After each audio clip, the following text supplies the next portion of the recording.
Boy, I'm telling you, this is the first time for everything. We're going to make it live tonight. Boy, it's going to be a good show tonight. Y'all don't even understand. It's going to be a good show tonight. Oh, yeah. Man, y'all, welcome to another edition of the Elite Mancast. Every Wednesday at 8:30, man, we talk about self-development. We talk about different topics, man, that's going to help us get to a better space mentally, physically, spiritually, and just incline our lives into a different platform or plateau. Yeah, man, y'all know we had a panel. Man, we got Mr. Kruger himself on here tonight, y'all. We got Coach KD, and we got Mr. Michael in the building. Say, we're going to let Mr. Kruger give us a little insight on what we got going on tonight, man. How y'all doing today? Well, Mr. Kruger would like to point out the fact that fear has two meanings. And I'm quite sure you guys already know. Face everything and run. What else is it, Coach? Forget everything and rise. There it is. With that being said, let's rock it out tonight. What you got tonight, Coach? No, I just want to say I'm so glad about it. I'm glad to be here. It's truly wonderful to be in the land of the living, and I am happy that we are here together. You know, fear, that's a big one, you know, because there's many things in your life that you have come across that you may have been feared about or scared about, but then you took a leap. You know what I'm saying? You faced it. So I'm just glad that we came up with this topic, because even as grown men, sometimes you get fearful, you know, and you got to make a choice. So let's roll with it. What you got, Mike? What's up, fellas? Hey, Mr. Kruger, your first name wouldn't happen to be Freddie, would it? It would be, sir. I'm glad to meet you. I won't be sleeping too cheap tonight. Absolutely. Well, hey, hello, everybody. Facing your fear. Great topic. Really a great topic. And the thing is, fear is never the problem. The problem is how you face it. So, what we're going into, I mean, there's so many different aspects to fear. There's the fear of doing things, and there are fears of things that are real, that can really do damage to you. For example, being in war or being fearful of spiders or snakes. Two completely different types of fear. But to solve the problem, you have to face each one the same way. You have to face it. All right, let's go. Chief, let's hear what you That's got. what I like. He said it all. You have to face it. And that is the main thing that we want to discuss tonight, because fear is, like we've heard in the past, false evidence appearing real. Sometimes the evidence is real, sometimes, but we have to mainly understand that the belief system should be stronger than the object that you're afraid of or the situation that you're afraid of. Because a lot of times we say we have faith in ourselves, we say we have faith in us, we say we have faith into the spirituality realm. But at the same time, if something come across your way that you're unaware of or that you're not for sure of, you might be in fear of it. But knowing your faith system is what will challenge your fears. A lot of us don't understand that faith in that.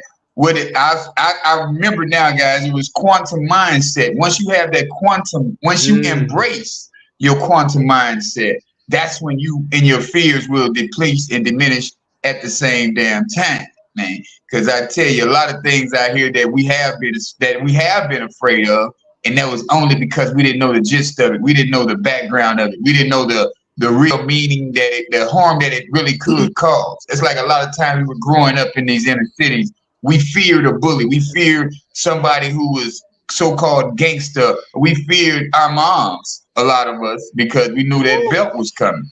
But at the same time, once we start getting that whooping, or once we fought that bully one time, or once we did what we supposed to do that first time, the word fear started leaving our vocabulary, because we were understanding we became aware of the situation. We knew how to handle the situation. Just like Michael said, once you're in a war or whatnot, if you heard one bullet fly past your head, you're going to hear 1,000 more because you already know the bullet is not for you. It's for the ground or it's for the air. It's to be missed by you. You know what I'm saying? So that's my belief system. When me growing up in the hood, hearing a lot of gunshots, I'm like, hey, that ain't for me, man. That's too far away. Or that bullet ain't for me. It didn't hit me. It didn't pull that gun straight to my face. It wasn't for me. So that's why, a lot of times people be looking at me crazy because I do outlandish things. You know what I'm saying? Like it was one time a guy had a gun to my face. I took the gun from him because he didn't come up there to shoot. He came up there to talk. That's one thing you can't do with me. I'm not scared of the gun. I'm not scared of the man behind the gun. I'm just, I'm going to be aware of my situation. I'm going to try to handle it the best way I can. Not saying that I'm a crazy lunatic, not saying that I'm the bravest guy in the world, but I have courage enough and I have enough faith inside of me to know what I'm capable of. And I'm not going to be afraid of somebody who's afraid of themselves. How about that? And that's what we got to start looking at, y'all, man, in this real world, being afraid of who you can become. A lot of people do that, man. It's like in the school system, coach down there, he got a lot of these kids in school to where they scared of. They scared of what they can become. And then you have the others who overachievers. So man, yeah, coach, what you got on that, coach, about these kids in your school? Man, in the school system, man, it's crazy because a lot of the times they're not even seeing themselves down the road. They're not having enough vision to believe that they could be this. So if I ask my football team who all want to be go to college playing football, everybody will raise their hand. But the thing about it, are you willing to put in the work to get there? So that's right. Well, as far as in the classroom, a lot of the kids, they're not as confident in themselves. So that's where my job is. One thing I say in my classroom is I say we all learn together. Together we are better. So no, I don't want you picking at this one because they don't get it as fast as you. So we reach back, and I do a lot of peer teaching as well. So if I got a 2 or 3 that's getting it faster, that I'll bring them over to this group that may not get it. So and they feel confident in learning it from their peer. That's called peer teaching. That's what I do. And I also differentiate instructions. So sometimes I have to make it different because they learn different. But as far as them being fearful, a lot of them are fear of math from the giddy up. From the beginning, just because it says math, they don't want it, right? Because all their life has been challenging to them.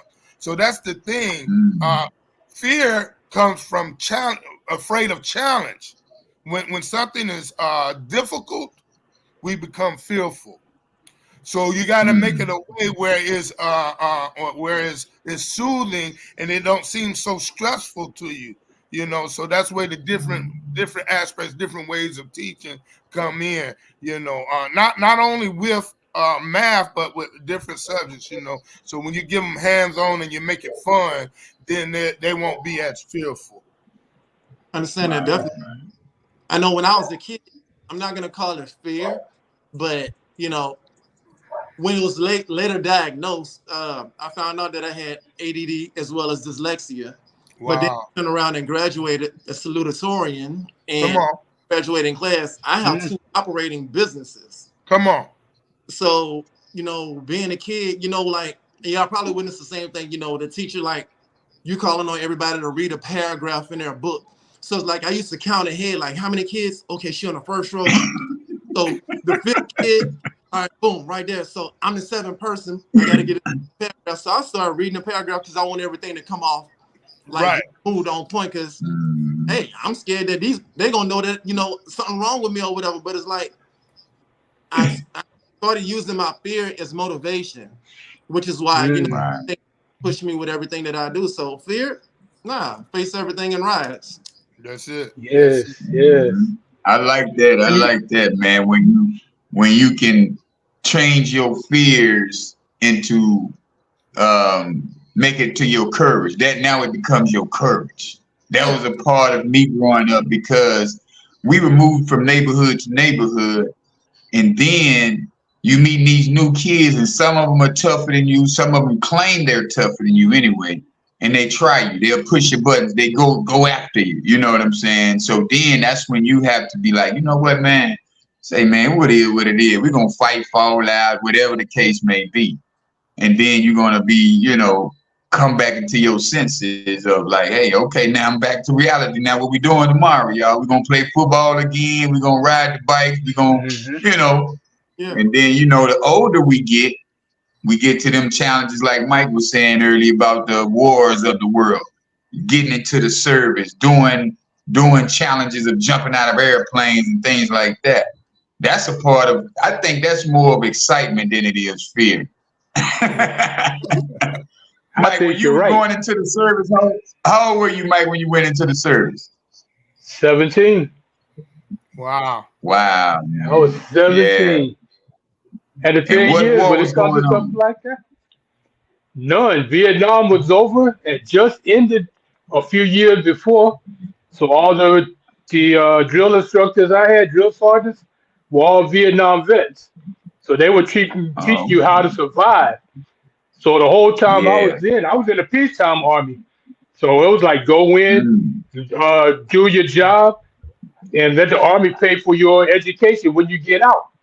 Thing is, after the first 4 years, I enjoyed what I was doing. So I re-enlisted, and it just kept getting better from there. My attitude wasn't that good. Yeah. It wasn't the perfect soldier attitude. I was you could call it a soldier. I was the kind of soldier that would get the job done, but when you came at me twisted, I came right back at you. I wasn't the person that was a perfect follower.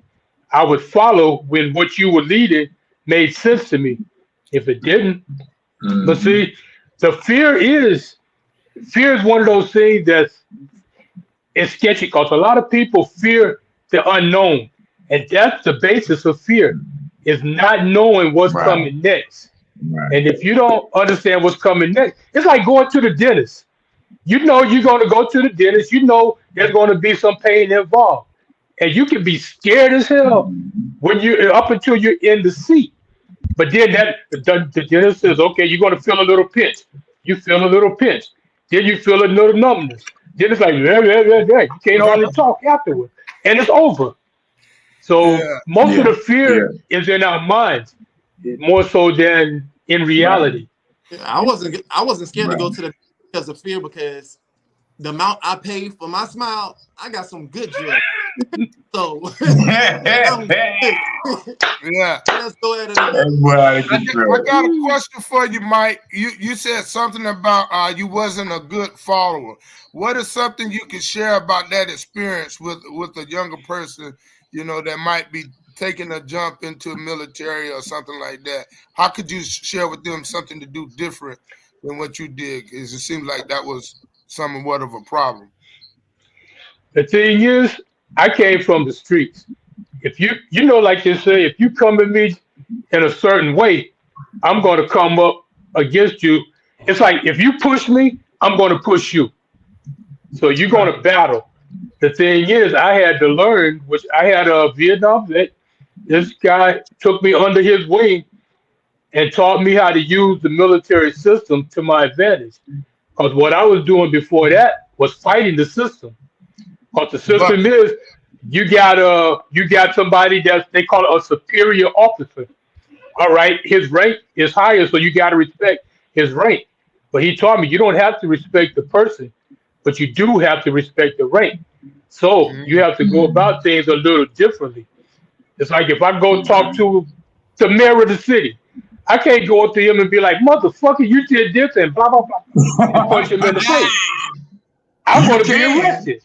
But I can walk up to him and say, sir, I don't really agree with what your ideas, but maybe we can talk about it and share ideas. Maybe I can understand you better and you can understand me better. So that's basically what it is. It's like I was just being me. I had a time where I cussed out an NCO. I was a private. Standing in formation, I cussed out a sergeant in formation with everybody looking because I had work to do. We were getting ready to go on deployment, and it was a female NCO. She didn't want to go. So we standing at attention, and she complaining about her kids, and she don't want to do this, and she can't do that. But we're soldiers.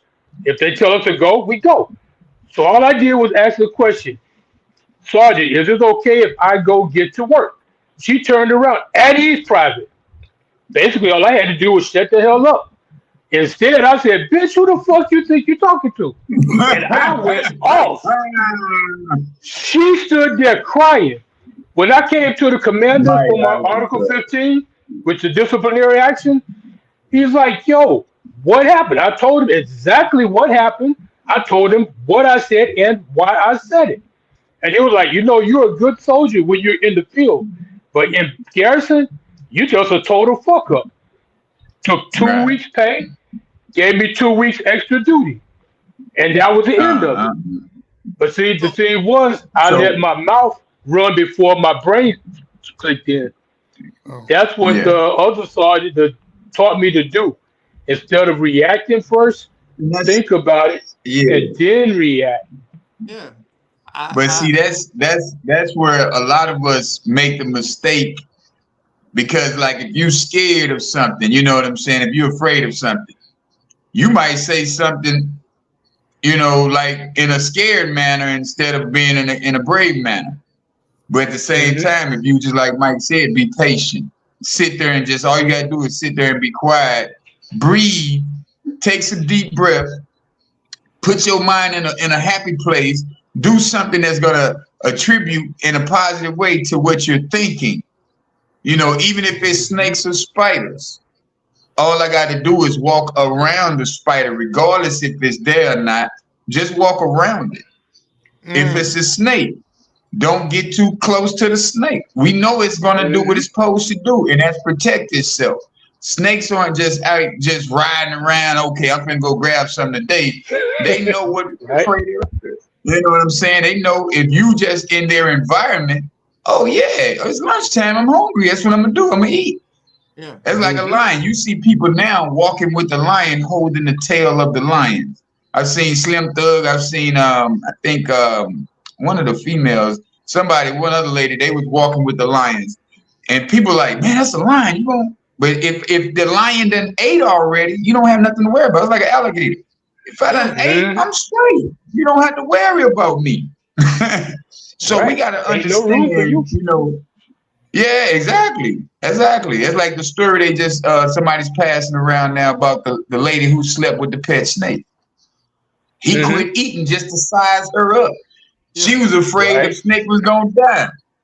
It's like, I ain't gonna eat nothing for a while because I gotta get all of you inside of me. So we gotta understand, man, that a lot of these things that we're afraid of really take a deep breath. And just, go for it. Because I look at life like this, man. If you don't take a risk at the things that you really want to have in life, you're not going to really get nothing in life. You're going to be that person that be like a whole bunch of regrets once you get 70 and 80 years of age. So I'm like, wow, man, I thought about it. I should have did, And just like we all know, it's never too late to start. Colonel Sanders, 54, when he started Kentucky Fried Chicken. Not 54, but he was 64. 64 when he started Kentucky Fried Chicken. Was at Walmart. He was 54 or 52 or something like that. You got to remember, these guys were up in age to where they started conglomerates. They started big businesses to where you don't have to worry about the fear that you're feeling. All you got to do is just take some deep breaths and just run through the fire with your shoes off, Nothing to it but to do it. Yeah. That's it. Ain't nothing to it but to do it. That's it. And that's with anything. Yeah, man. It's a good thing. You gotta face it. And that's the thing, man. It's a good thing. We wanna turn and run. You know what I'm saying? Like the first time something go out of whack, or the first time something go not the way we thought it would go or expect, We want to run, you know, instead of facing it with all that you got, you know, beliefs. It's part of your belief system too. You know, I ain't want to go to no scripture, Right. but I believe that, you know, I could do all things. You know what I'm saying? I could believe I could do all things. And I got to believe if I think if I could do it. If I think about it, I could do it. Yeah. You know. But you know what the problem is with that, Coach? What? You got all these people in the church that are all thinking the same thing, but they scared to go to the beach and get in the water. And not just because of their hair, they scared they might get eaten by a shark. But if they really believe in what God said, I got you. Yeah. Why you don't just step out there? Yeah. It's like I think it was Peter in the boat when Christ called him to walk on the water. Mm-hmm. All he had to do was walk, keep his eyes on God and walk. But what did he do? Look down, saw the water, like, oh shit, boom, there you were. Now you underwater. So the thing is, do you believe deeply enough in your belief system to where you can face your fears without fear? Yeah. Because it's all mental. Fear is just that. It's like if you anticipate pain, you fear what's going to happen because you know it's going to hurt. The thing is, you still going to feel whatever it is. And 9 times out of 10, it doesn't feel nearly as bad as what you anticipated. Because the mind is so powerful, it's going to have you scared. It's like, oh shit, it's going to feel like my arm coming off. No, it's only a little pinch, a little stick. I mean, you might really be hurt. When I think about my outcome on the other side, that's what helped me face my fear. Like 3 weeks ago, I had to climb a 40-foot ladder, but I knew I was gonna get a nice paycheck just for going up there and tacking up that aluminum siding on that soffit and that face. You know what I'm saying? I didn't want to do it. Because my 32-foot wasn't long enough. It wasn't high enough. I took it out there and I had to leave it there and go rent a 40-foot to get up there to the gable to tack it up. And you know I did it, but after I did it, I was glad I done it and it was over with. You know, sometimes next time it's easier. And get that blood taken. But when I get after on the other end, after I get that blood taken, I'm like, oh man, I'm good. Now I know I'm good, you know. Right. So, and that's why it's the anticipation. Right. That's why I say I'm thankful for this platform because that's what it's all about. Digging within yourself, knowing who you are, regardless of what happened in the past, regardless of past experiences, know who you are right now. Live in this very moment and understand that with self-awareness, okay, I know this is a 40-foot ladder. I'm not going to be just jumping up and down on it because it's flimsy in the middle. So you know your surroundings, you know what you're faced up against, and you go ahead and you attack the problem. A lot of people say that they want this and they want that. Oh, I want this, or I want that right there. And, you know, but you don't want to take, like Coach said, you don't want to do the work. You don't want to put in them steps. You don't want to put in that overachiever's mentality and say, hey, no, this is what it's going to be. You got to command your life nowadays. A lot of people don't want to command their life. They want to keep praying in a manner of begging. They want to keep praying in a manner of asking for something. You don't ask for nothing when you pray. You command the things that you want in your prayer. You don't say, oh, God, please send me down a good man. No, it don't work like that. That ain't how prayer works. Because you're going to get a good man, but you're going to look at him like he's a sucker. You're going to look at him like you're going to overlook him. Because the good one then came your way 5 times. You command and give details on what you want out of this life that you're asking to have. Write it down in specific details, down to the pinstripe on the shirt. You know what I'm saying? So we got to really put our minds to ease before we face the things that we fear. Ease your mind. Calm yourself down. Put yourself in a funny place. Make your mind go into a funny place to where, you know, just like learning is very easy when it's being taught in a funny manner. Everybody wants to learn. That's why comedians are so great at what they do once they become teachers and make you laugh at the same time. You know. Yeah. But that's like, So you know, we go ahead. no, I was gonna say that's why a lot of what I use now, I make songs out like a rap or a beat. I let them beat on the desk, and I come up with something that goes smooth with, you know, like even with multiplying negative integers. You know, I got a beat for that one. I might need to patent it, trademark it, you know, because they love it so much. You know, I got a lot of them coming out the woodwork, man, and they excite me to come up with different aspects, you know, for them to. You got to meet them where they at, you know. So yeah, that help ease the fear. That help ease the fear. Meet them right where they at, and because they love social media, they love music, they love beats, they love sound. You know, let them move some, huh? Had a beat to it. What? I said that's how you learn the ABCs. They had a beat to it. Yeah. They put it in rhythm. Yeah. That's the truth. Yeah, I was laughing when you said you got to write it down and make it plain for what you want, because that's what I did when I first got in church, and you know I was looking for a spouse. I told God, I mean, I was always color struck. I told God I wanted to be light skinned and saved. I didn't describe how light skinned. Nigga sent me an albino.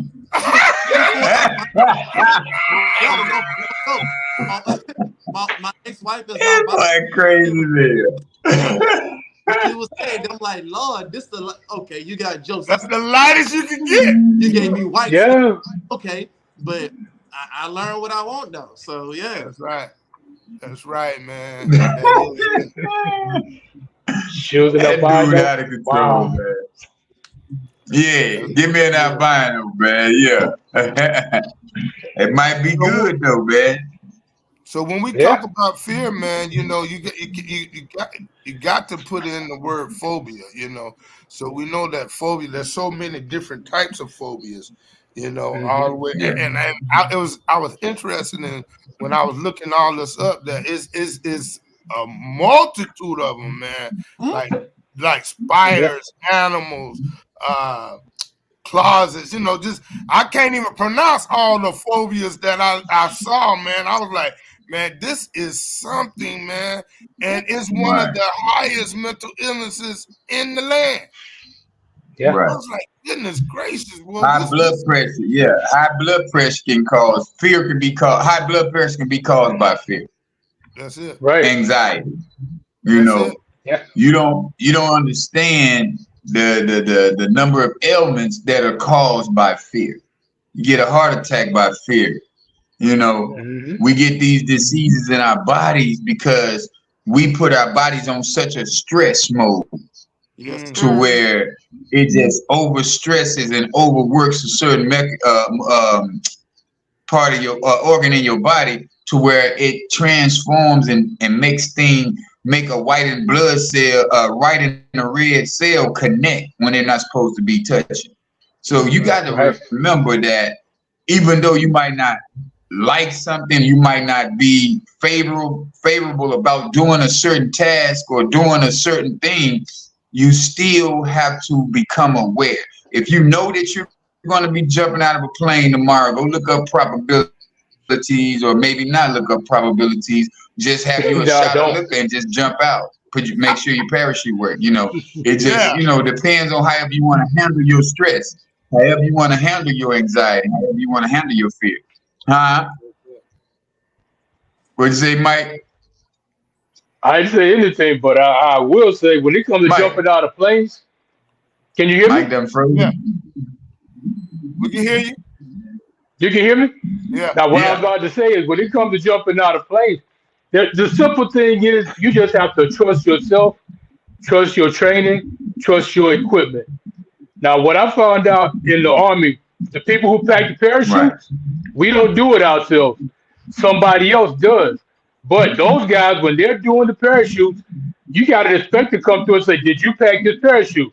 You say, yeah, I did. Okay, here, put this on. You get ready to jump with it. Now, that means they're putting their life on the line for what they do as a job. Now, if they get that kind of they got to look forward to that as a test of how well they pack their chutes. Right. So now, if they're able to jump with it, then I am. So if I trust the parachute, now the only thing I got to worry about is trusting. Did I learn everything I got to do in case of the parachute malfunctioning? I believe I did. Because when I went to jump school, we were on a parade field, and they had a 250-foot tower in Fort Benning. Now, we're sitting around joking and having fun, shooting the ball like a bunch of people always do when they're just sitting around waiting. So we see them pull this thing up to the top of the tower. All of a sudden, they just drop it. And it's like it should have been a parachute open, and you could see it, and it just hits the ground. You could have heard a mouse pissing on cotton in a church. It got everybody's attention. Why? Because this could be you. This is what the drill's like that. This could be you if you don't pay attention to what we're about to teach.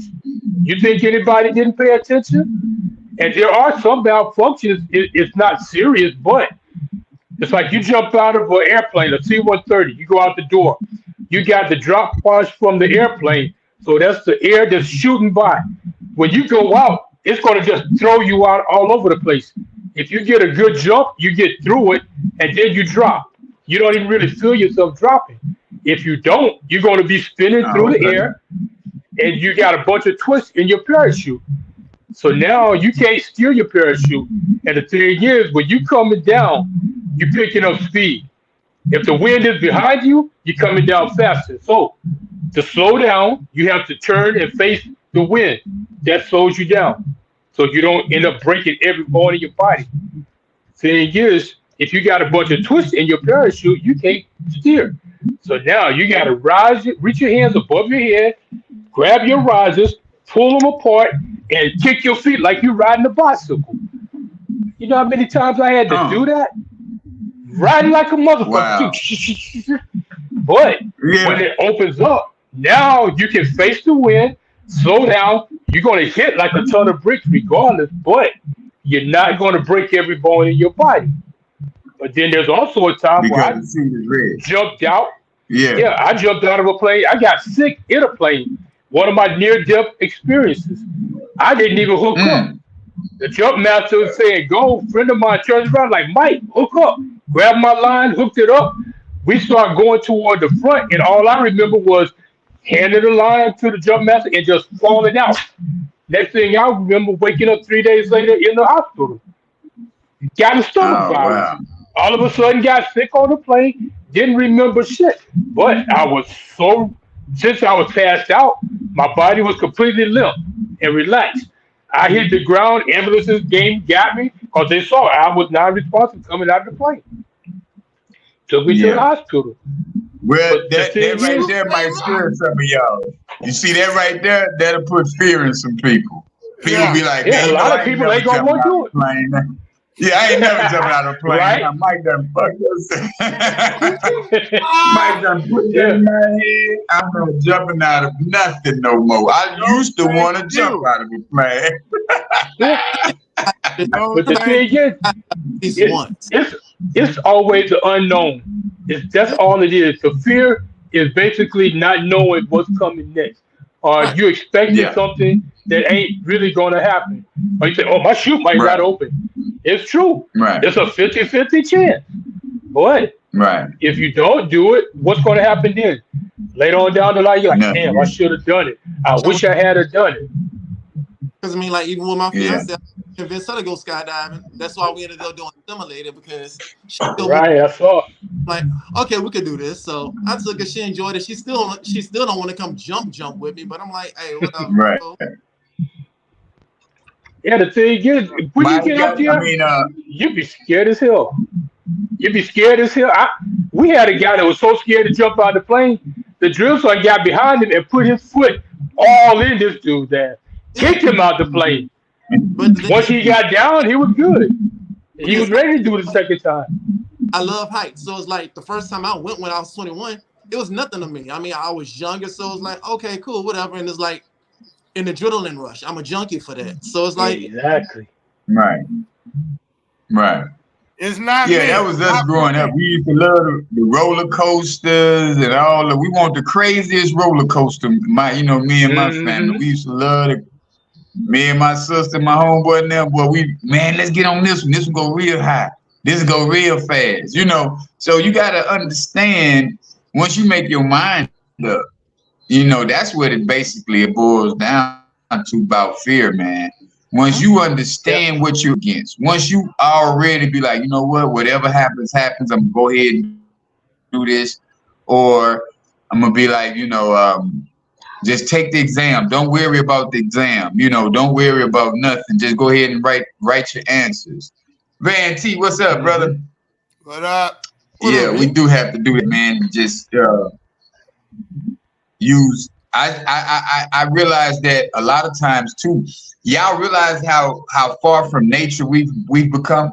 We're not even part of nature anymore. We don't hug the trees. We don't sit in the parks. We don't go to picnics. Our grandmamas and mamas and uncles and them kept us at a barbecue in the park. We don't even Yep. go to the parks no more to have a barbecue. Now it's in the backyard where y'all done concreted the whole backyard and you don't even feel no grass no more. Yeah. Kids used to be playing Right. football on the side of the house with no shoes on. Busted on Your the mama telling sideline. you, Mm-hmm. yeah, you hear me, man? You got to tackle on the sideline. Nobody wanted to be on the side. Yes, sir, boy. Come on, That's what y'all learn.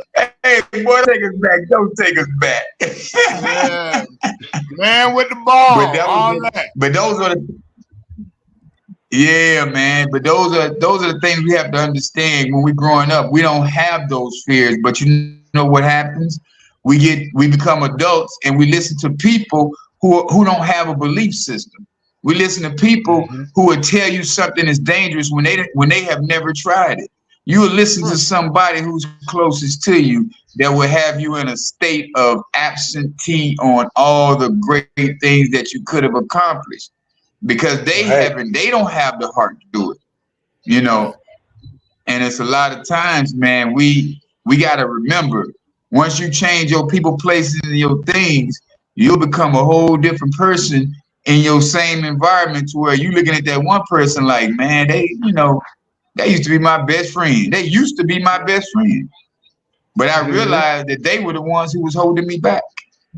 Yeah. They kept me in a state of lack because I thought we were best friends.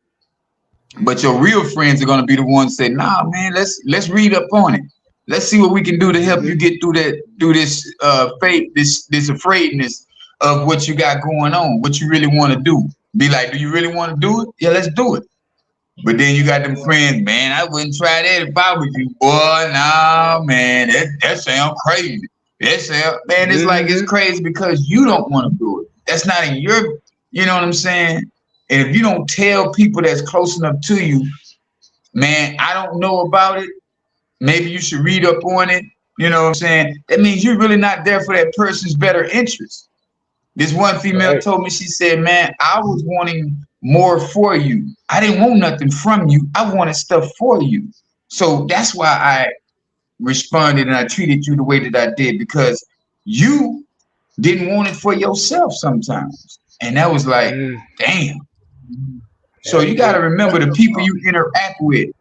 If they want things for you, they're going to give you the knowledge, or they're going to give you an idea on how to overcome the fear that you might be having. Or they might be like, say, man, let me get that anxiety, or let's stop you from stressing. Let's stop you from having these doubts. Let's stop you from thinking like that. So let's go read about it, look up in the programs about it. Let's go find somebody who's accomplished it. Forget the people who failed at it. Let's go find someone who accomplished in it, in that thing that you want, and let's go ahead and read up on them. Because the more success stories you hear, the more you're gonna be like, you know what, man, I really can do this. I really can be. Yeah. That's big. Yeah. So it's like we have to understand that. Go ahead. You know what's sad in life is that a lot of the fears that people grow up with come from their parents because of their fear. Even with like going swimming, they're scared to go in the water, to go in the deep end, so they're not going to let their kids go in the deep end, or they're teaching them to fear the water. But just imagine you're born as a baby, you're in a sack of water as you are growing. Up until you actually birth, you're in water. So you should have no fear of it. But parents are teaching their kids to be afraid. And if you put a brand spanking new born baby in the water, it's automatically going to start holding its breath until it comes up for air. So there Right. shouldn't be any kind of fear. But we teach it. Actually, a lot of times it's because we don't even realize the damage that we're doing to those people that we love. Because we might have a Because fear of we're something damaged. ourselves. Yeah. And Because so we were we're damaged. hindering. Yeah. That's exactly what it is. I'm afraid. So I'm going to tell you to be afraid or teach you to be afraid. But why? Right. If there's a Right. flood, your child might be the one to save your life, all because it can Exactly. swim. Yeah. So Right. the thing is, we're placing fears into our loved ones that are unnecessary. We should never do that, but it's done all the time. That's part of what we always talk about, changing those traditional conversations, you got to Yeah. Mhm. do something different, man. And I pray that that's what we're doing with the people we come encounter with, that we don't talk about those same things that had us fearful. Don't talk about those same things that had us stuck and stagnant, That's where I'm at. That's why I enjoy this platform so much, man, because we talk about moving forward. We talk about Right. getting Right. somewhere, and I don't know who all be looking or whatever, but I know that we're getting it out there, and we must continue, man, because uh, stagnation stinks, and you want to Yeah. do Yeah. something different, and you don't want to be fearful and staying stuck in a place because there's much out there. And I want to say big ups to you, Mr. Kruger. I seen your pressure washing thing, man. I was like, look at him, he got a big doozy too. Oh, For, yeah. that's Yeah. a 24-inch pressure washer. Yes, sir, it is. The surface cleaner. Yeah. Yeah, see, I ain't got but a 15-inch surface cleaner, It's all man. good. When you grow up, you'll get one like me, bro. Yeah. When I say that thing put out some pressure, bro, like I'll be knocking Yeah, parking lots out. yeah. Yeah. Yeah, man, you could do a lot with Yeah. that, though, man. And you get a whole neighborhood. You know what I'm saying? And that's why I wanted to touch on that because that's jumping, man. That's facing any kind of fear. That's going to get it. That's taking initiative, something that some of us lack sometimes, man. So when I see you doing your thing, I'm like, boy, look at it. He going to get it. So I like Yeah. stuff like that, man, because it's more than it's multiple streams of income, man. Nobody should be lacking these days. Not at all. Right. Nobody. Right. Too many ways to get it. Yeah. Too much information. And Too, look, and, also real quick, one of the things that really pushed me to do it, the person that I started the catering company with, right? Like we was in there like 50-50 everything. He wanted to walk away because he's the type of person, he feels like he could tell you something, but you can't tell him anything back. Okay. That's not for me. I talk. Yeah. So we fell out. So it's like, okay, he thinking that, he gonna need me before I need him, or stuff like that. So I'm like, okay, I have multiple talents. Pressure washing is just something Right. that I enjoy doing. And I told myself that he's gonna need me before I need him. Right. Guess who been blowing my phone up all day? Yeah. Right. Yeah. yeah. No, and it happens like that all the time. Yeah. Yes, it does. He stuck to yours, but that's one of the reasons why I went into business by myself.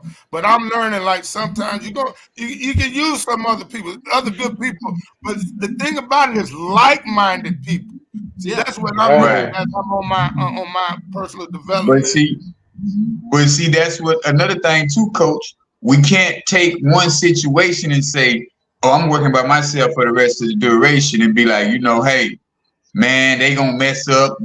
And that be my biggest problem with people because it's like I know they're not gonna do it like I'm gonna do it. They're not gonna try to perfect it, because I want a perfection, man. I like perfection because I don't want nobody calling me back 2 days later talking about, "Oh man, you didn't put enough mud here, or you didn't straighten my door out. My door is scraping.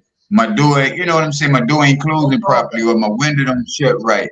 So if you don't have the people, like you said, like-minded people around you to bring that fear out of you, to challenge you, You know what I'm saying? A lot of people, they get into relationships and they're not challenged by their mate. They're not challenged by the person who's with them. And then they feel like, hey, we can't do nothing. We don't have this. One person is like challenging themselves every day to be a better person. Then the other person is sitting back talking about we good. How are we good when we don't have all the things we need? We're not learning new information. And that's the thing about lazy learners that I don't like.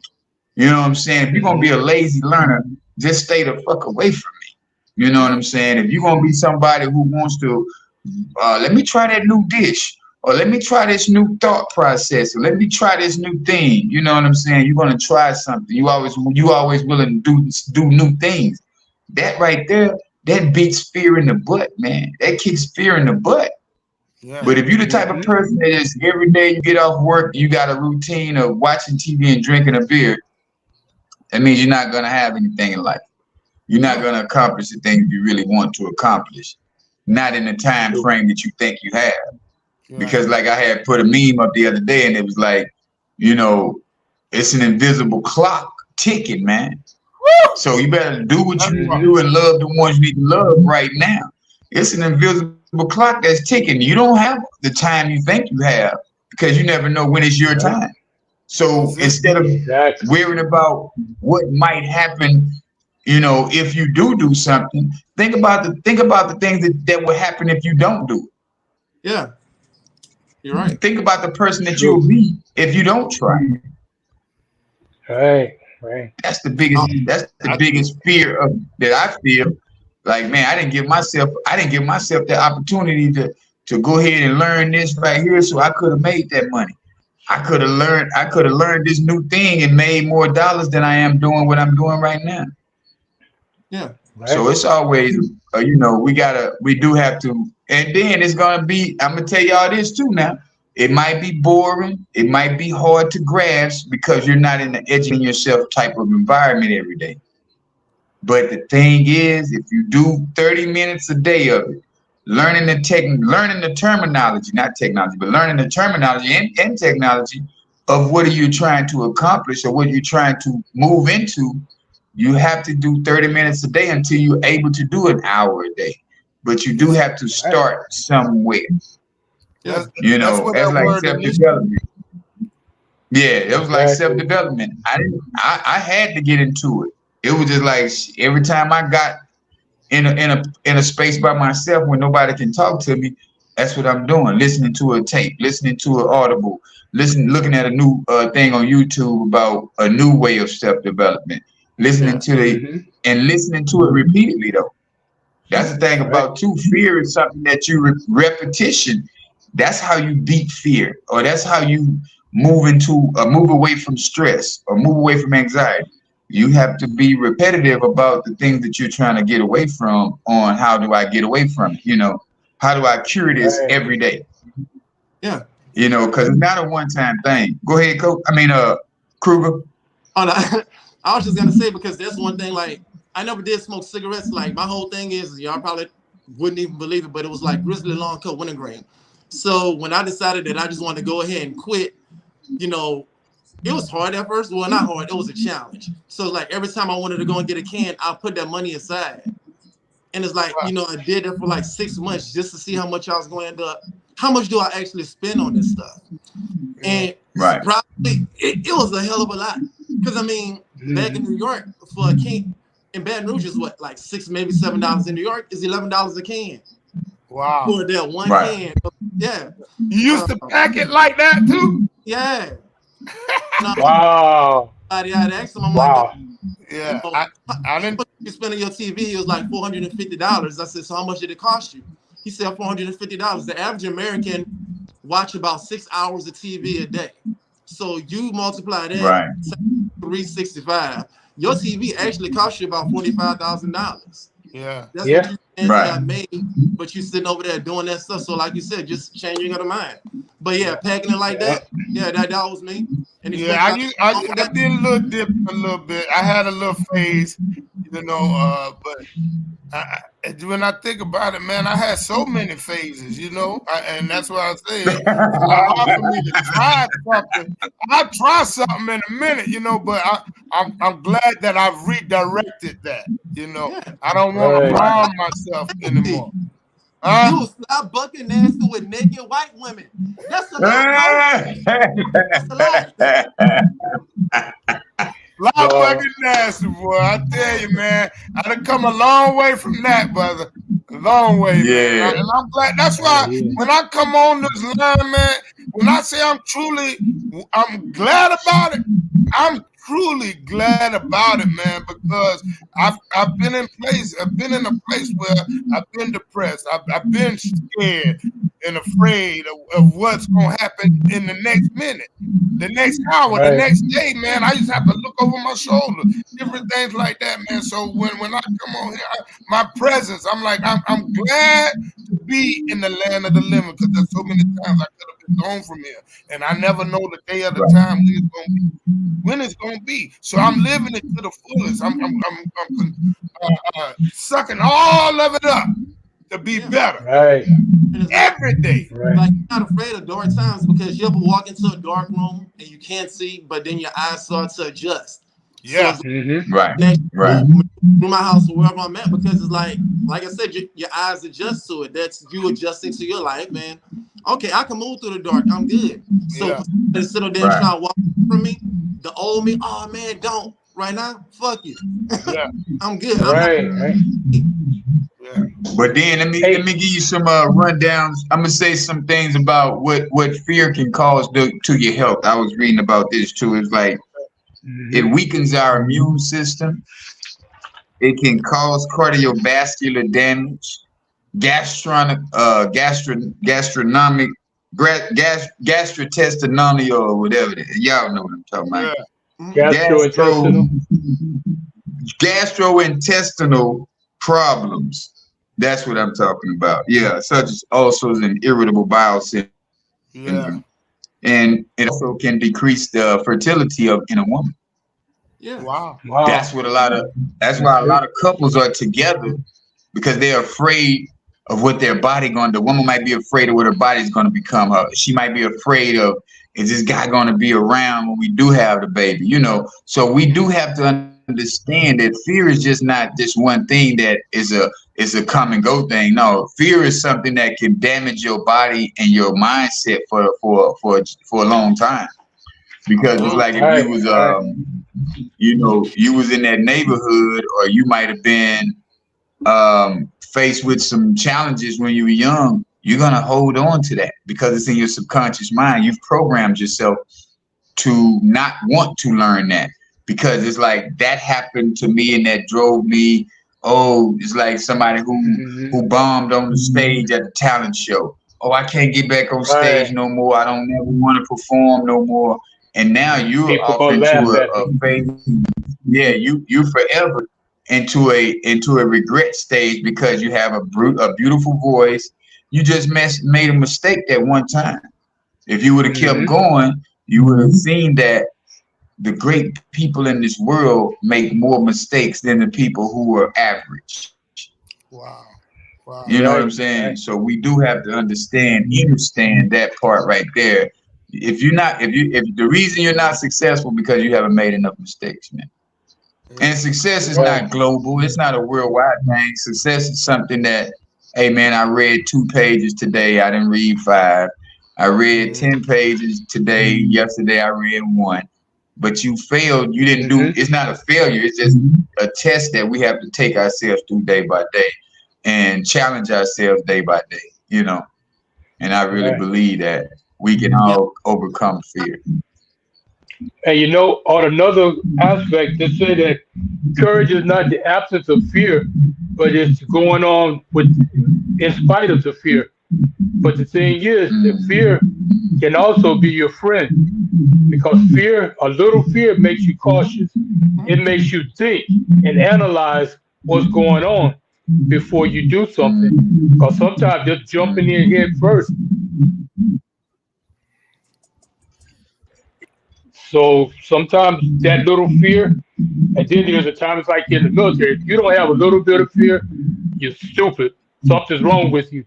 Because if you don't have enough fear to be cautious, then you're looking to die. Wow. And in the modern world, the world that we live in on a daily basis, there's always going to be something that you're afraid of. But the thing is, if you look at it as, oh, I can't do this because I'm afraid, then you're never going to amount to anything. But if you take Right. that fear and you analyze, why am I afraid? And you start going through the steps. Why is this making me afraid? What can I do to overcome this fear? And then you just go straight in, head first, and face that fear. Once you come out the Right. other side, you'll be like, oh, well, this wasn't nothing. Yeah. I don't even know what I was afraid of in the first place. Exactly. So- That's the big. That's the big stuff. For you to say how to Go ahead. overcome fear, that was big, because there are treatments for when we have fear. You can expose yourself to the fear, gradually and progressively. You can Mhm. see that fear, whether it's virtual or or real life. You know what I'm saying? Like when you're jumping out the planes with I know sometimes they probably got a virtual way that you can see how it feel to fall or whatever. So it's different Not in ways. the army, you don't.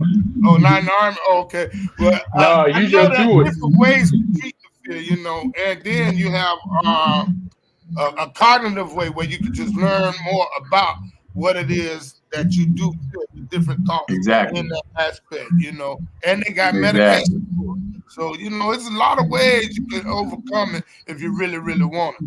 I'm glad you mentioned that, Coach, because I know everybody knows that I'm not scared of anything, but I'm gonna actually get with Mike about some things because you said they have medication, treatments, and everything, and I want to know how Mike overcame the fact that his hair wasn't never gonna grow back.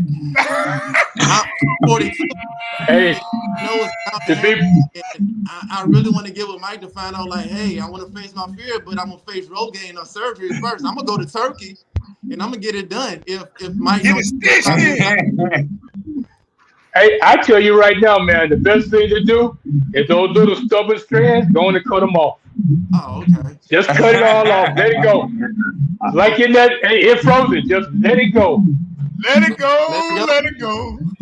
That's it. I'm gonna go to Turkey when my hair started to fall out. I'm gonna go to Turkey and get that surgery. I have a face full of hair in the head. Like, man, I'm good. Yup. That's it. Yeah. I done seen Boy, I tell some you. reels. All you got to do is go to a different barber or hairstylist. They'll paste your hair on your head and make it look like it's yours. Oh yeah, Yeah, that's what Yeah. they're doing. possible. You can go there Yeah, and snap on beard. I don't want none of that. nope. It got to be natural. Gotta be natural. If it ain't natural, I don't want it. Exactly. Yeah, boy, I'm telling you though, man, this is another great episode because you get to discuss these type of things that a lot of people are going through every day. They're growing. Hopefully, they're growing through it every day. And these are the type of conversations we need to have with one another in our households instead of talking about Cardi B and Offset's wedding or divorce or whatever. And we as the men of the household, we have to set the tone. We have to make sure that these women understand our value is way more valuable than what, true enough, they carry the babies. But once you get to a certain age and you're not thinking about children no more, now you gotta make sure that your woman can rely on you as far as education. She can rely on you as far as the correct provision. Because a lot of people thinking provide means just a money thing, and it's not. Because if you're gonna show her I got money, but I'm scared as hell, it ain't gonna be nothing. You know what I'm saying? It's like that'll last only for so long. So we do as men, we do have to become more aware and more self-aware of who we are in our households, and make sure our nephews, cousins, brothers, uncles. Because sometimes our uncle need this conversation. Sometimes our uncle he won't do it because he's gonna still tell you that, oh man, all these women ain't nothing. No, brother, you gotta look within yourself and see who you are before you say somebody else ain't nothing. Because if you're gonna tell me somebody else ain't nothing, that's the problem. That's where it begins right there. Yeah. Yeah. I'll never What say fault did somebody you else have? ain't nothing. Right, you know. But yeah, man, y'all give us something to go out with. Something, you know, it's a great show. But yeah, All I'm right. gonna go it ahead. don't matter. Yeah, I say Okay. something that came up, man. So when I think about this fear, I still feel like we must take initiative to face whatever it is we're fearing. Whatever it is that may have you a bit off or a bit skeptical or a bit in a way that you don't want to move forward, go ahead and take initiative. Take 1 or 2 steps. Take initiative to figure out more about what it is or why you feel for it, and then write it down and and help yourself move through it. That'll work. I want That'll to work. and underneath your fears, there's a great opportunity. And to me, to overcome your fears, put yourself in a position where you can't retreat. Yeah. Wow. I put Okay. my Okay. like, Wow. is this Yeah. Yeah, you're gonna overcome it or you're gonna die. That's it. That's right. And I would What you say got, Mike? you embrace your fears, and your fears will embrace you. So your greatest growth lies just beyond your fears. Wow. That's Nah, good. that's real. I love it, man. All I'm gonna say is that bridge the gap on where you were and who you want to be or who you want to become. And that right there is gonna help you understand the fear, you know. Because once we understand the fear, I feel like we can get past anything, absolutely. you know. That's it. So That's you it. just bridge that gap of who you used to be and who you want to be. And I feel like if you really want to be something, if you want to be greater than what you are, you're going to really do something different than what you're doing. All right. That's it. You know, Absolutely. Do but man, we something different. appreciate those for tuning in once again next week, 8:30. YouTube, y'all go over to Elite Mancast, like, subscribe, and share, man. And y'all know, next week, man, come back and join us. We'll be Peace. back. Peace. Hey, it's a good one. It was a great one, fellas. Yes, sir.